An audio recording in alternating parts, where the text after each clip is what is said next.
When you're broke, nobody's going to approve of what you're doing. It wouldn't make sense, really, in a weird way. But now that we're actually making money and we have a successful business and things are really going on, I know they'll approve of that. What if the people with the lowest awareness in this world actually have the strongest opinions? I want you to really think about this for a second. Next Level Nation, welcome back to another very special, as always, episode of Next Level University, where we teach you how to level up your life, your love, your health, and your wealth. We hope you enjoyed our latest episode today. For episode number 889, you might never be good enough for some people. It is Motivation Monday. So you would think that if somebody made $90,000, close to $100,000 in a week, that the people around them would be unreasonably supportive. But Alan and I had somebody that we were friends with, and we were over this person's house, and she was talking about how business was amazing and how she was quite literally living her dreams, and she had just made almost $100,000 in a week, and how her family still didn't understand her, how her family still didn't really support her. They said she was working too hard, she was working too often, she was spending too much time on her phone, and this person was building a quite successful business, but the people in her life, that wasn't really the path that they had seen for her. You may never be supported. You may never be good enough, quote unquote, for some of the people in your life, because maybe what you're doing is not what they want for you. Maybe they saw you going in a different direction and they can't understand the level of success you're having because it's not the level of success or the arena of success or the direction of success that they saw for you. I believe that one of the biggest things that people struggle with is they are living their lives, they are setting their goals, they are deciding on their directions based on the approval of the ones that they love. Think about that right now. Is there somebody in your life who you are seeking approval from? And every time you make a decision, it is littered with the thoughts of that person. You know what? I'd love to do this, but blank would feel a certain way. Or I really know this is what's best for me, but blank would look he or she would look at this as a certain thing, or it would be negative, or they would look down on it, or they wouldn't support me, or they would laugh at it. I think we're all looking for approval in some way, shape, or form. So imagine yourself in the future letting go of other people's approval, not needing other people's approval, and standing up for your own goals, standing up for your own vision. Really think about that for a second. Whose approval are you looking for? And if you let that go, how differently would your life look? I know Alan and I talked about that on our recent episode. It was why some people may never understand you. And we were talking about how one of the things that I've been pretty good at in the past is kind of separating my goals from particularly my family's expectations of me. And I think that's one of the reasons is I know they'll approve of it eventually. When you're broke, nobody's going to approve of what you're doing. It wouldn't make sense, really, in a weird way. But now that we're actually making money and we have a successful business and things are really going on, I know they'll approve of that. And again, my family's very unique because they did approve of it. They thought I was crazy, but they never told me not to do it. They never told me to go a different direction. They may never have understood in the beginning, but they never rained on my parade. So I'm very grateful for that. But I also, having their approval wasn't part of this for me. And if it is for you out there, that's definitely something to check in with. What if you spend your entire life seeking the approval of someone else when in reality what you really need is your own self-approval? What if you are seeking someone else's approval at the expense of your own self-worth, your own self-esteem, the promises that you make to yourself? When I was 26 and I got in a car accident and I had to contemplate my life, the reason I was unfulfilled is because I was seeking the approval of others in some cases at the expense of my own approval, my own integrity, my own core values, my own core aspirations, my own goals, my own dreams. And the top regret of the dying is I wish I had lived a life true to myself and not what others expected of me. And it's the hardest thing in the world to live a life true to oneself. I was on the phone earlier with one of the team members and I said, is what's best for you what's best for the world?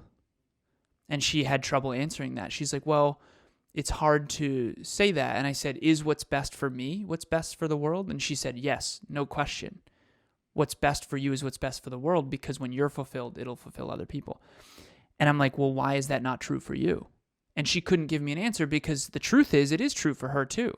We weren't ever taught this. We weren't ever taught that if you're a good, integrous, wonderful, giving, generous, character-driven individual, what's best for you is actually what's best for the world. I was on the phone with another team member earlier, and it talked about business.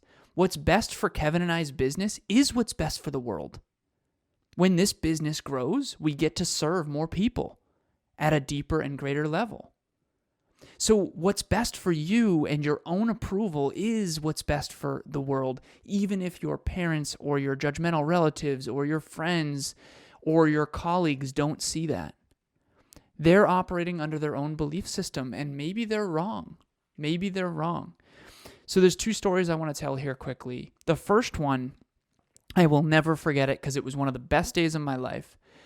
Ever since I got out of college, so I had a lot of scholarships and financial aid, and I was very grateful for that, but I also had a lot of debt. I went to a very expensive school. When I went to Worcester Polytech, it was $50,000 a year, including housing and all of that.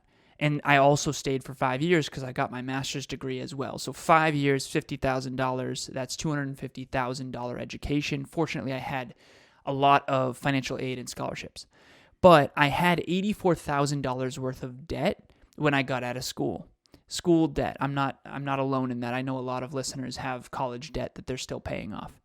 So all I wanted to do when I got out of school was make six figures and get out of debt as quickly as possible. So I bootstrapped. I mean, I drove a $5,000 2004 Volkswagen Passat, which later ended up saving my life because it was a steel trap of a tank of a car. It was such a really old German engineered amazing car that I'm so grateful for.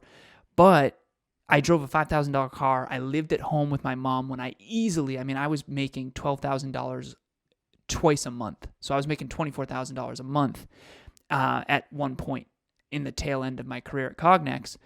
And I still was driving a $5,000 Volkswagen Passat from 2004. And this is back in 2013, I believe, or 2014.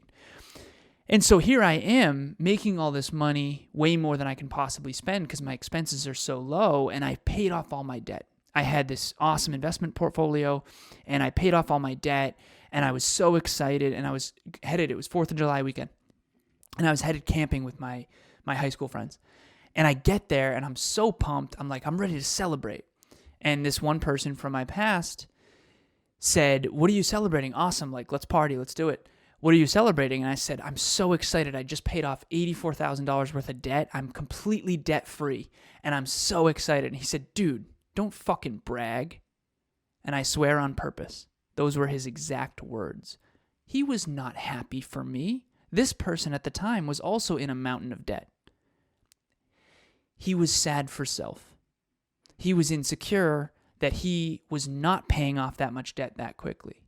I want to tell all of our listeners, I wish we lived in a world where everyone's going to be so happy when you succeed. It is not true. It is not real.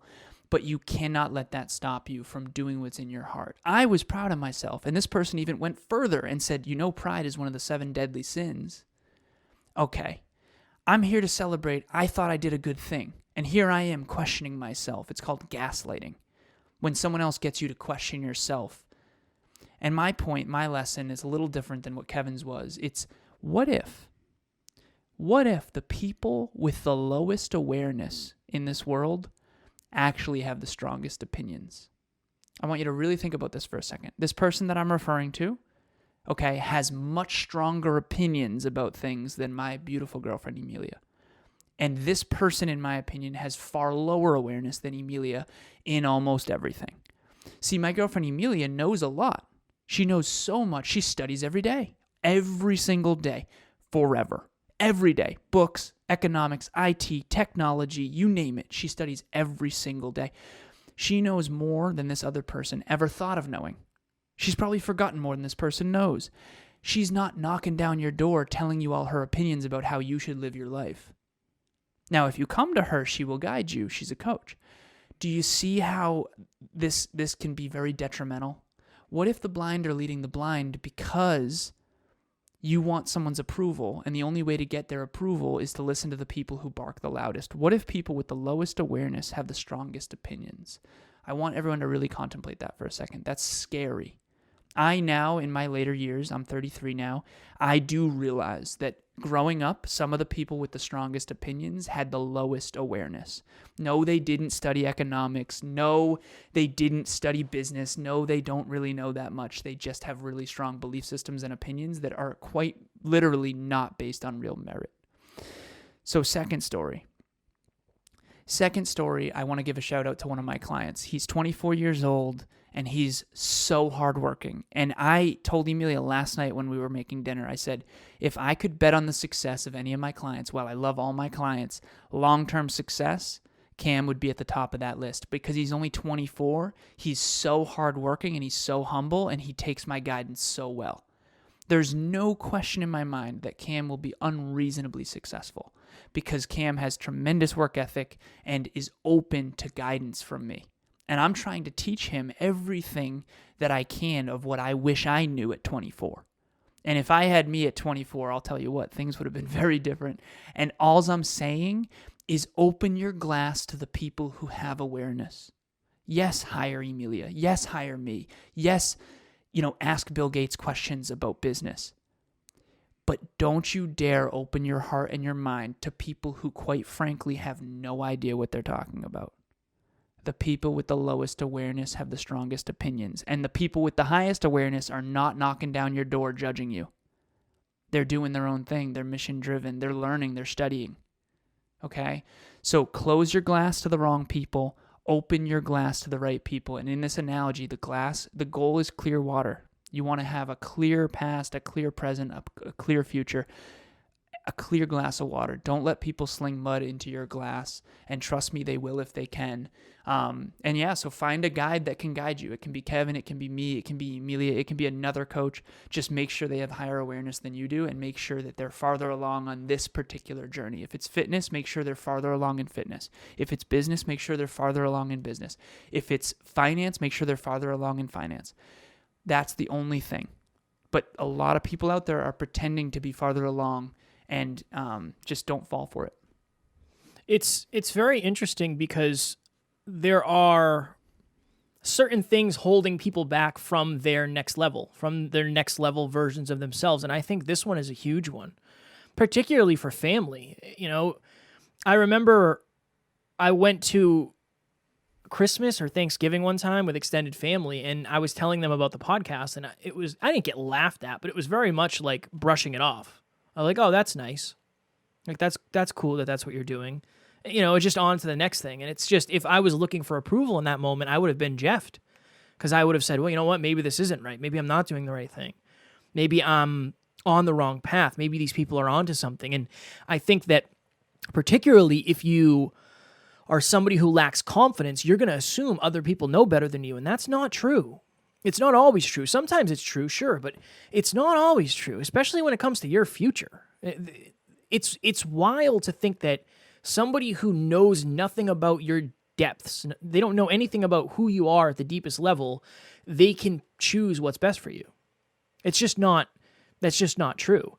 We had somebody in our life who, when we co-hosted an event, Your World Within Live, a few years ago, their family said, you shouldn't do that. You're going to end up joining a cult. Like, that's like a cult. And we laugh about it, but I'm sure there's some people that think that. And that was a wonderful experience for this person, and that changed this person's life forever.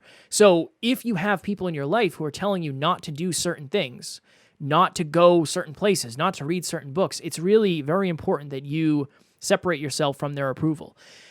We have an event, and if you come to this event, there's a chance that some people will doubt you, and they won't understand why you're doing it. And they might say, well, are you going to go join a cult? I can promise you this event is not a cult, and I can promise you that this event will change your life. I know for me and Alan, going to live events has been a huge thing, because when you get in a room with other people who want big things, they want different, they think differently, they are talking about growth, they're talking about their fears, they're being vulnerable, you feel like you fit in, maybe for the first time in a long time. Hopefully not for the first time in your life, but probably for the first time in a long time. Worcester, Mass, March 26th. Alan, myself, 2 other speakers. It's a half-day event. We already paid for parking. You pull into the wonderful parking garage under this beautiful hotel. You take the elevator up, and you are there. $97 per ticket. We're only selling 50 tickets. We already are half sold out, and we will be abiding by all of the city guidelines for COVID restrictions, whatever that may be at the time. So we will make sure that everybody there is as safe as they need to be. And your life will change dramatically when you get into rooms with people who are trying to change their lives as well. Do not miss it. Everything you need to know for Next Level Live is in the show notes below. R.I.P. to Bob Proctor. He said this: when someone is healthy, wealthy, and madly in love, you got to pay attention. They know some stuff. This room is full of speakers that are happy, healthy, wealthy, and in love, productive, and performing. And so get around people like that. And if your family or your friends make fun of you, trust me, you're not alone, and it will be worth it. All of the people who came to Your World Within Live or Top Notch Live, we're so grateful that they did. As a matter of fact, one person even stood up and said, anyone who's not here, shame on them. You remember that, Kev? At Your World Within Live, anyone who left, shame on them. No. Happened at Top Notch Live too. The value of these rooms are very stacked. It's very well designed. We're not even making money on this event. We want to meet you in person. We want to meet our community. Okay? We're going to break even, if that. So it's a really nice venue. Please join us. Okay? Group 6 opens. I think it starts April 19th, and it's almost full already. Okay? Go to nextleveluniverse.com. We will put a link in the show notes. Group coaching tab. All you need to know is there, but think about a time when you were on a sports team. You were on fire. You were working out consistently. You felt like you were part of something bigger than yourself. You were motivated. You were inspired. We have replicated that in a virtual world. There's a private WhatsApp group. Right now, Group 5, Legacy by Design, is on fire.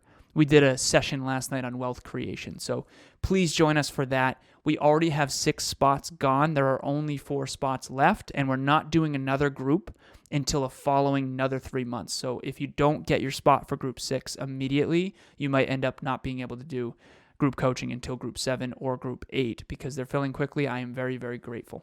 Likewise, April 19th. April 19th. April 19th. Next Level Nation, we appreciate you. Tomorrow, episode number 890, last week's live podcast, Why You Shouldn't Fake It Till You Make It. I enjoyed that very much. It was a very challenging episode for Alan and I because that's not something we've talked about in depth. So that was a good challenge for us. As always, we love you, appreciate you, grateful for each and every one of you. And at NLU, we do not have fans. We have family. We will talk to you all tomorrow. Please reach out.